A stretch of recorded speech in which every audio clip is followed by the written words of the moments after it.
Hello students, welcome back. So this is the math class for class 9th and we have already started our chapter polynomials and we have done chapter up to exercise 2.3 in polynomials. Now today I am going to start the next exercise for you. Before I begin, I would like to tell you people that we have already done the remainder theorem and what polynomials are all about, how we can get factor or whether a given polynomial is a factor of another polynomial or not, that we have to decide. Now in our next exercise, right from exercise 2.4, we have to check out whether a given polynomial is a factor of another polynomial or not. तो आइए चलिए देखते हैं कि एक polynomial दूसरे polynomial का factor कब होता है। तो रिमाइंडर थ्योरम से आपको पिछली क्लास में बताया गया है कि अगर आपको फैक्टर चेक करना है तो जो दूसरा पॉलिनोमियल गिवन है उसको आप 0 से इक्वेट करके x निकाल लीजिए और उसको मेन पॉलिनोमियल में पुट कर दीजिए। अगर वैल्यू 0 आता है तब तो वो फैक्टर है और नहीं आता तो वो फैक्टर नहीं है। तो आइए देखते हैं कैसे हम लोग इन क्वेश्चंस को बनाएंगे। Come to exercise 2.4।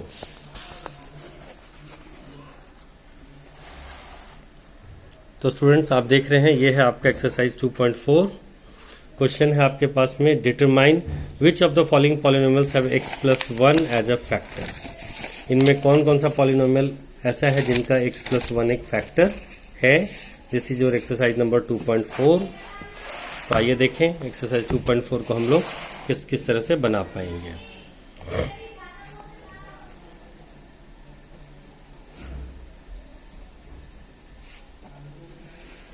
Class 9th maths polynomials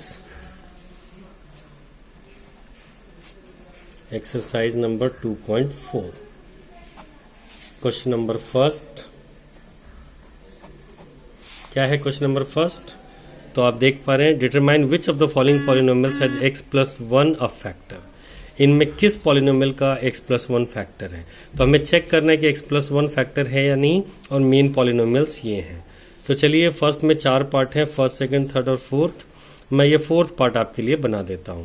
तो मेन पॉलिनोमियल ये है तो मैं मेन पॉलिनोमियल को px से लिख लेता हूं। px इज इक्वल टू हमारे पास है x³ minus x² minus 2 plus √2x plus √2। ये देख लीजिए x³ minus x² minus 2 plus √2x plus √2।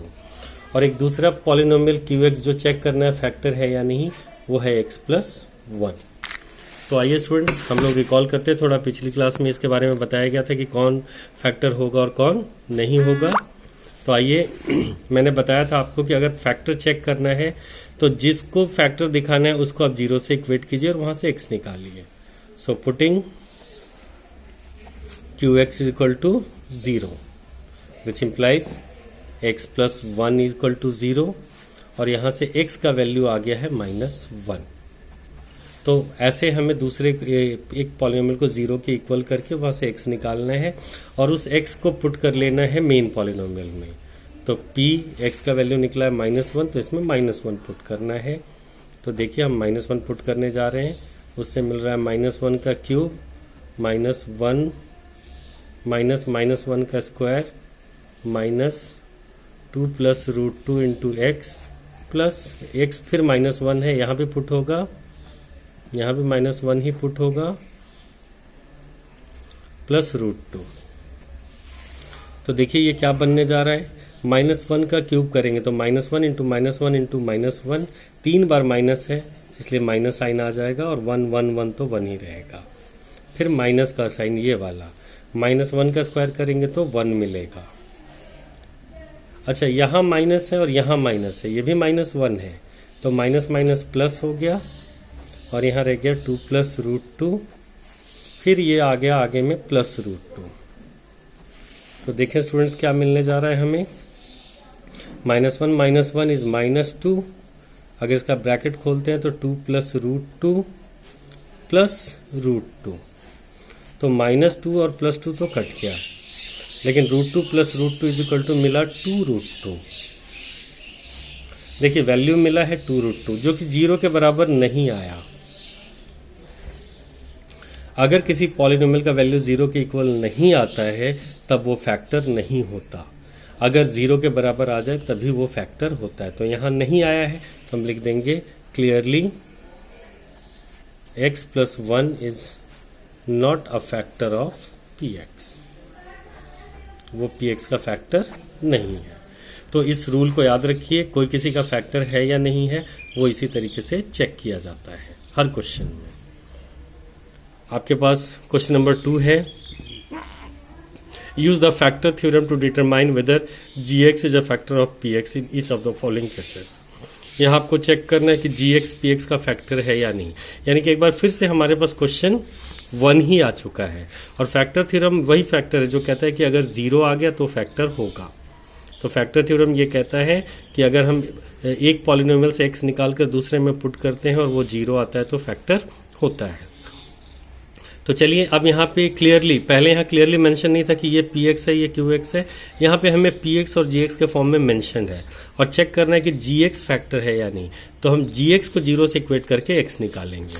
आइए देखिए कैसे। ये है px और ये है gx। तो इसको चेक करना है कि ये इसका फैक्टर है या नहीं है। तो हम gx को इक्वल टू 0 कर लेंगे, यहाँ से x इक्वल टू -1 मिलेगा। इसमें पुट करके देख लेंगे कि 0 आता है या नहीं। पुट x में करना है, अगर 0 आया तो बिल्कुल फैक्टर होगा, नहीं आया तो नहीं होगा। यानी कि सेम एज क्वेश्चन नंबर 1 आपको प्रोसीड करना है, इसलिए हम इसको नहीं बनाएंगे। क्वेश्चन नंबर 3 देखते हैं, find the value of k if x - 1 is a factor of px। देखिए यहाँ पे ये फैक्टर दिया हुआ है, x - 1 is a factor of px। तो भाई क्या करेंगे अगर x - 1 फैक्टर दिया है तो अगर फैक्टर दिया है तो हम वहाँ से x निकाल लेंगे और x में यहाँ पुट करेंगे और इक्वेट 0 से कर देंगे, क्योंकि फैक्टर होने पे तो 0 होता ही है। तो हम इसे इक्वल टू 0 कर देंगे। लेकिन कि कौन सा क्वेश्चन बनाए, चलिए यहाँ देखते हैं। चलिए थर्ड पार्ट बनाते हैं, इसमें रूट भी है। तो क्वेश्चन नंबर 3 का थर्ड पार्ट, क्वेश्चन नंबर 3 का थर्ड पार्ट। तो एक तो px जो मेन पॉलिनोमियल होता है, यहाँ पे मेन पॉलिनोमियल है हमारे पास में। आप क्वेश्चन नंबर 3 का main polynomial px is equal to kx² - √2x + 1 और दूसरा पॉलिनोमियल जो फैक्टर दिया हुआ है वो qx या gx कुछ भी लिखा हो सकता है। तो qx is equal to x - 1 है।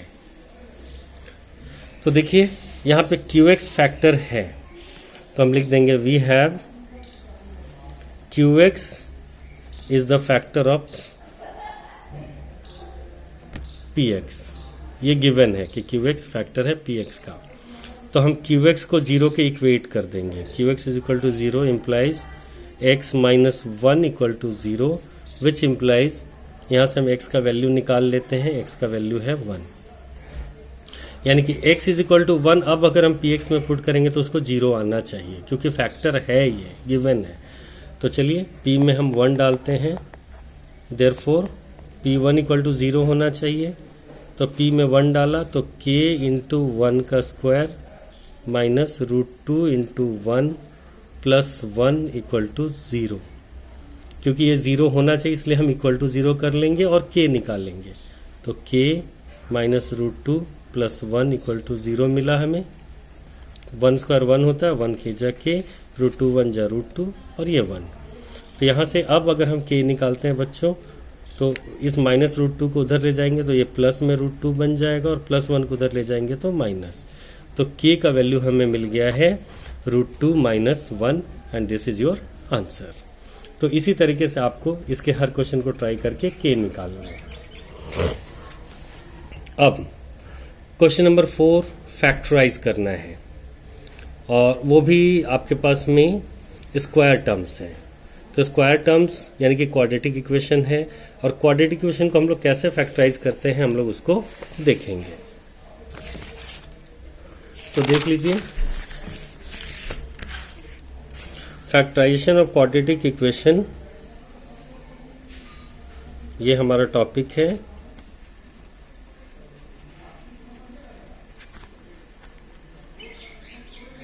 By middle term splitting.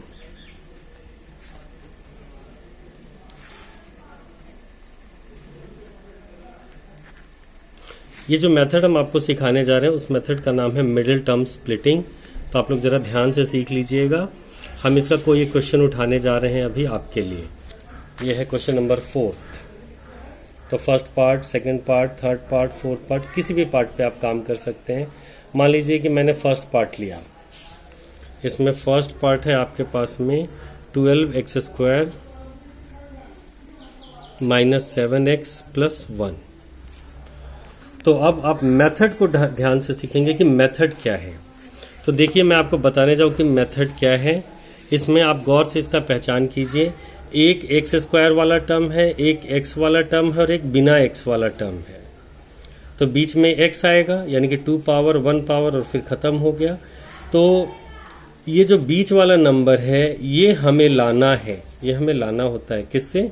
जो ऑल्टरनेट साइड के जो नंबर्स दिए होते हैं, यानी कि उसके आजू बाजू के जो नंबर दिए होते हैं उनसे, यानी कि x² के कोफिशिएंट से और बिना x वाले का जो कोफिशिएंट है, जो नंबर है, उससे। तो देखिए, इन दोनों में नंबर क्या है? इन दोनों में नंबर है 12 और 1। 12 और 1 है। अब हम इनको तोड़ेंगे। तोड़ेंगे मतलब प्राइम फैक्टराइजेशन। जैसे 12 है तो 2 से तोड़ा तो 6, 2 से तोड़ा तो 3, 3 से तोड़ा तो 1, यानी कि 12 मिलने जा रहा है 2 इंटू 2 इंटू 3। तो 2 इंटू 2 इंटू 3 इंटू 1। अब देखिए बच्चों, इसमें हमें 1 2 3 4 चीज तो मिल गया है। इन चाहे 4 मिले, 5 मिले, 8 मिले, 10 मिले, हमें उनमें क्या करना है? अलग अलग ग्रुप बनाना है। दो ऐसे ग्रुप बनाना है जिनको अगर हम आपस में जोड़ें या घटाएं तो वो 7 आ जाए। तो 2 ग्रुप से हमें 7 लाना है। तो देखिए, एक तो है 2 2 जा 4 और एक है 3 1 जा 3। यहाँ पे तो ये सिंपली मिल गया है 4 और 3। अगर हम इनको जोड़ते हैं तो क्या मिल जाता है? 7। तो 4 प्लस 3 इज इक्वल टू 7। तो आइए यहाँ पे भी हम वही करने जा रहे हैं। 12x² माइनस ये जो 7 है ना बीच में, उसको हम लिख देंगे 4 प्लस 3, जो हम पीछे से तोड़ कर लाए हैं। इससे ये क्या बन जाएगा? तो इससे ये बन जाएगा 12x²। अब इसका ब्रैकेट खोल देंगे तो माइनस 4x, यहाँ भी माइनस हो जाएगा, माइनस 3x प्लस 1 हो जाएगा। ये देखिए, हमने सिर्फ ब्रैकेट को खोला है। तो यहाँ से ये क्या मिल गया? ये मिल गया 12x² minus 4x minus 3x plus 1। इसमें अगर हम कॉमन ले लें 4x, तो 4x कॉमन लेते ही 4 3 जा 12, तो 3x यहाँ मिल गया और माइनस 1 मिल गया।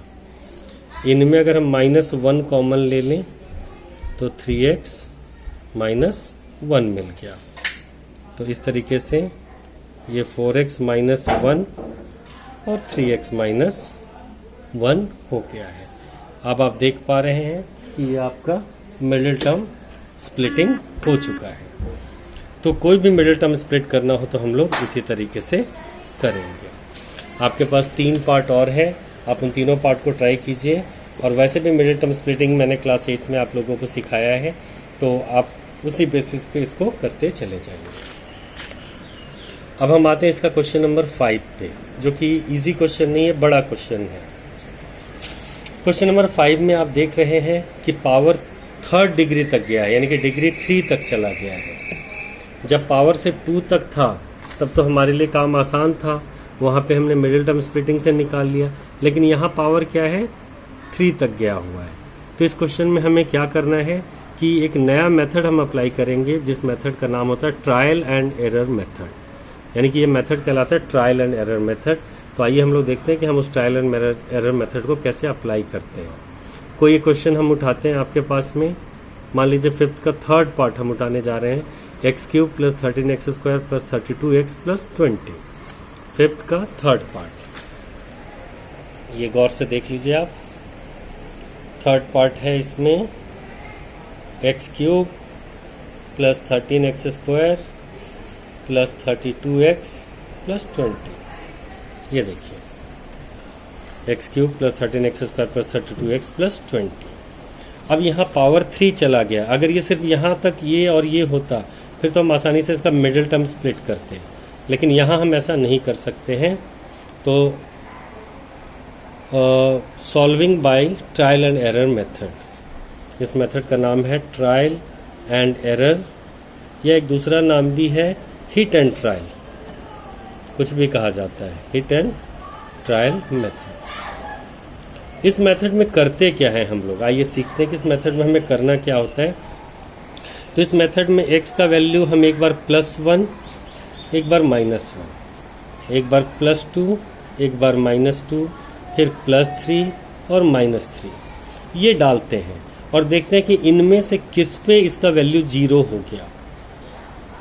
अगर इस पे हो गया तो यही हमारा सॉल्यूशन हो जाएगा, अगर नहीं हुआ इस पे तो फिर हम दूसरा डाल के देखते हैं, अगर इस पे नहीं हुआ तो तीसरा, इस पे नहीं हुआ तो चौथा, यानी कि हम तब तक डालेंगे जब तक किसी न किसी पे 0 ना आ जाए। तो आइए देखते हैं किस पे 0 आता है।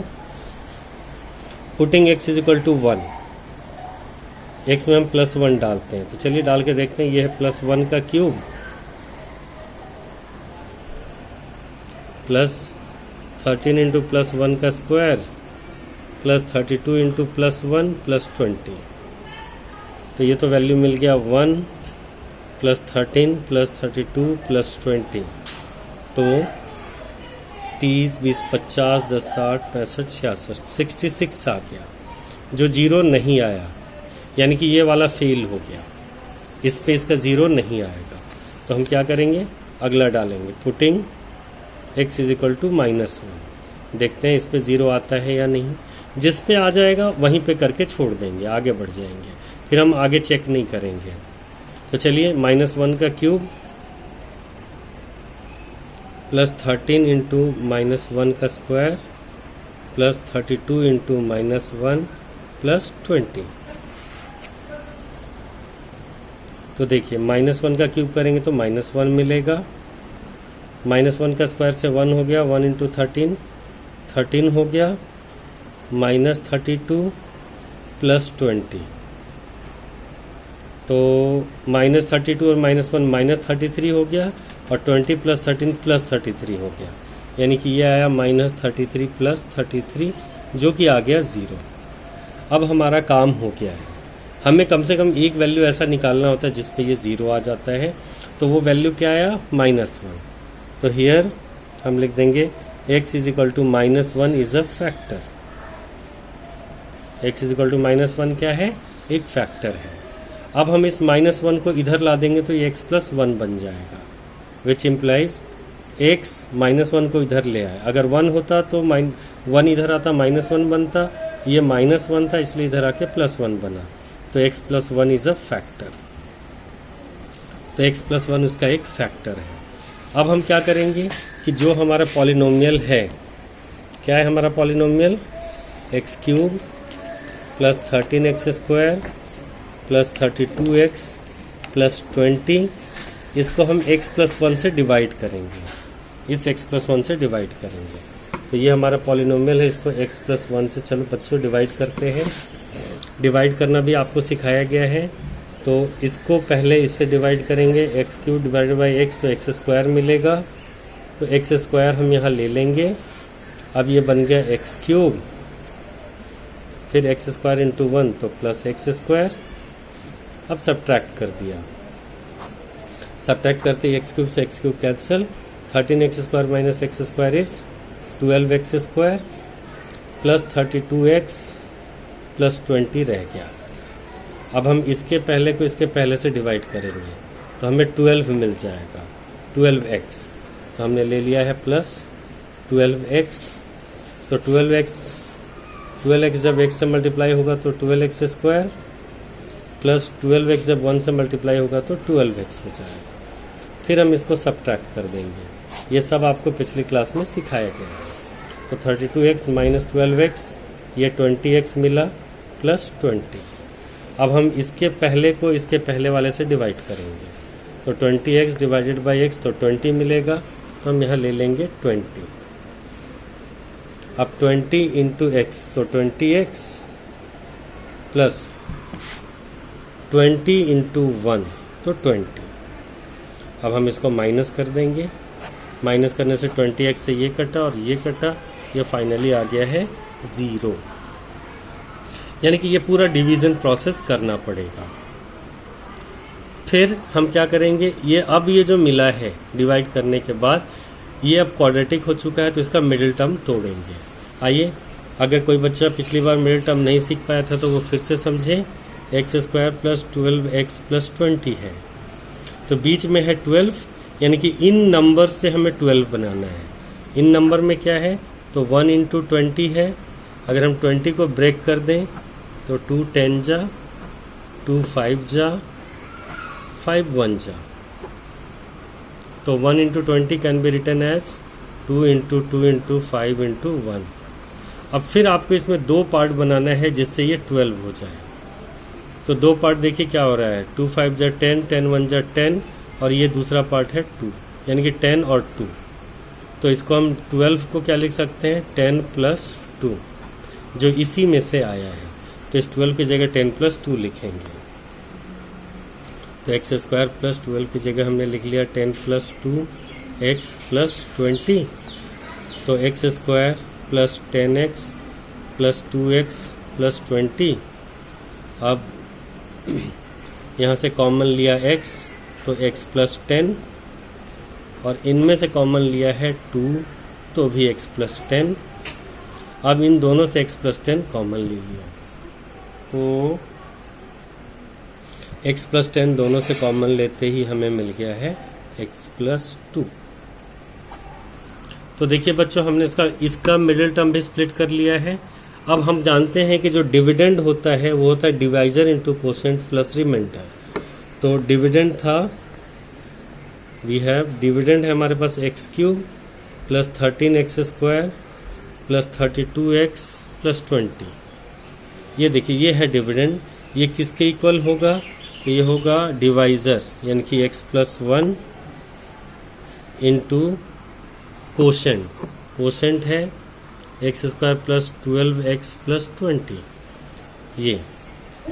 और हमने इसीलिए उसका पहले ही ब्रेक डाउन कर लिया था, क्योंकि x square plus 12x plus 20, x square plus 12x plus 20 आया है, x प्लस 10 और x प्लस 2। यानी कि अब ये पूरा चीज जो था हमारा क्वेश्चन, वो इन 3 भाग में फैक्टराइज हो चुका है।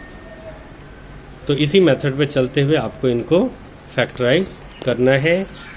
क्वेश्चंस हो सकता है कि थोड़ा मुश्किल हो आपके लिए, लेकिन जो भी मेथड मैंने आप लोगों को बताया है, अगर आप उस मेथड को बार बार देखेंगे और समझेंगे तो आप आसानी से उसको कर पाएंगे। तो मैं उम्मीद रखता हूं कि आप लोग इन पर प्रैक्टिस करेंगे और आप सबके पास एनसीईआरटी बुक होगा, उस बुक में से क्वेश्चंस आप लोग बनाएंगे।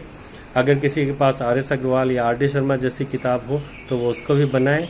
और हाँ, इस वीडियो को बार बार देखकर चीज़ों को समझने का प्रयास कीजिए। फिर भी अगर किसी को कोई प्रॉब्लम रहता है तो जब भी क्लासेस स्टार्ट होंगे हम उनकी इन प्रॉब्लम को सॉल्व करने का पूरा प्रयास करेंगे। Till then, I hope that you people will be fine. Take care, bye.